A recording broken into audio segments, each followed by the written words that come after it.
Hello, salutations à toi, je suis Jacob Méni. Je vais partager avec toi des éléments qui vont te permettre à toi d'avoir une vie de foi, une vie chrétienne stable, épanouie et productive. Bien-aimés frères et sœurs, beaucoup d'enfants de Dieu aujourd'hui sont en quête de solutions à leurs difficultés. On dirait dans un carrefour de confusion. Je vais t'expliquer quelque chose. Sais-tu que tu as la capacité de tout changer à ton avantage? Sais-tu que tu as la possibilité de tout changer en ton avantage? Écoute-moi te dire. Dans la parole de Dieu, dans le livre de Josué, que je vais mettre le verset là, la Bible nous fait clairement comprendre que ce livre de la loi ne s'éloigne point de ta bouche. Médite-le jour et nuit. Médite-le jour et nuit. Médite-le. Apprends à connaître les Écritures. Apprends à aimer les Écritures. Apprends à explorer les Écritures. Parce qu'à l'intérieur des Écritures, il y a un paquet, il y a un cadeau que Dieu te réserve. Beaucoup d'enfants de Dieu aujourd'hui semblent être perdus lorsqu'ils font face à certaines personnes qui ont un certain style de vie. Ils ne savent pas que eux aussi ont la même capacité de vivre et 1000 fois mieux que ce qu'ils envient ou qu'ils convoitent. Tout simplement, la Bible nous fait comprendre que mon peuple périt par manque de connaissances. Frère, la Bible est devant toi. La lis-tu? La parole de Dieu est entre tes mains tous les jours. Est-ce que tu la lis? Est-ce que tu médites? Est-ce que tu l'ouvres même souvent?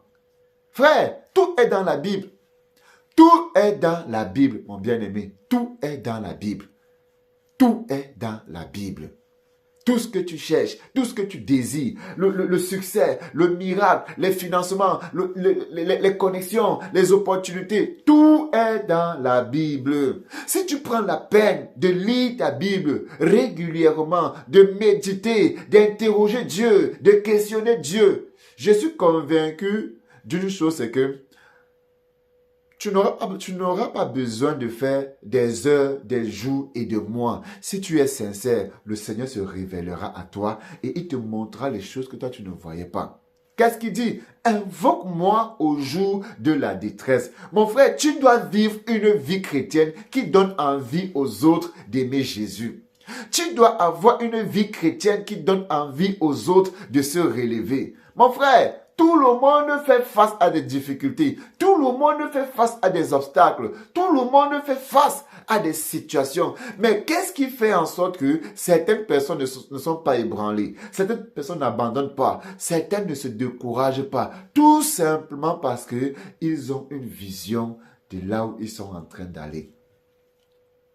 Lorsque tu as une vision, mon frère, cette vision sera comme l'essence même qui te motive tous les jours. Que quand tu dors avec cette vision. Tu te réveilles avec cette vision. Mais beaucoup d'enfants de Dieu aujourd'hui semblent ignorer ces choses-là.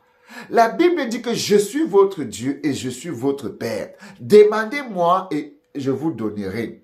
La Bible nous fait comprendre que l'homme, aussi méchant qu'il est, peut donner de bonnes choses à ses enfants. À combien plus forte raison notre Père Céleste qui est au ciel. Frère, Dieu veut ton bien, Dieu veut ton bonheur, Dieu veut ton épanouissement. Mais si tu pouvais arriver un seul instant à te déconnecter de ce que tu penses pour t'attacher à ce que Dieu veut de ta vie, je crois et je suis certain, je suis confiant que tu auras une vie glorieuse. La difficulté de beaucoup d'enfants de Dieu aujourd'hui, c'est que nous voulons avoir nos désirs, nos pensées et non ce que Dieu a prévu pour nous. Nous voulons vivre la vie qui nous inspire et non la vie que Dieu a prévue pour nous. Frère, trouve-toi une place dans le plan que Dieu a pour ta vie afin de vivre la vie que Dieu a prévue pour toi. La vie, mon frère, dépend de toi. Tout est dans les Écritures. Mais lorsque nous faisons face à des situations, on abandonne.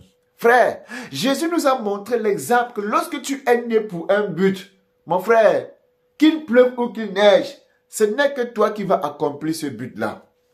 Voilà pourquoi, lorsque Jésus-Christ devait aller à la croix, mon frère, malgré qu'on le lapidait, il pouvait abandonner. Malgré qu'on l'insultait, il pouvait renoncer.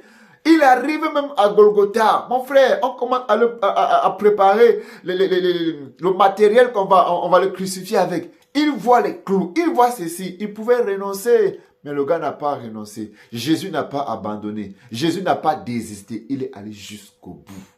Bien-aimés frères et sœurs, je ne connais pas la vie que tu aimerais avoir. Je ne connais pas le rêve que tu t'es donné. Je ne connais pas tes attentes, mon frère. Mais permets-moi de te dire que Jésus est capable de faire de très grandes choses pour toi. Permets-moi de te le dire. Jésus est capable de faire de très, très grandes choses pour toi. Mais, est-ce que tu consultes la parole? Tout est dans la parole.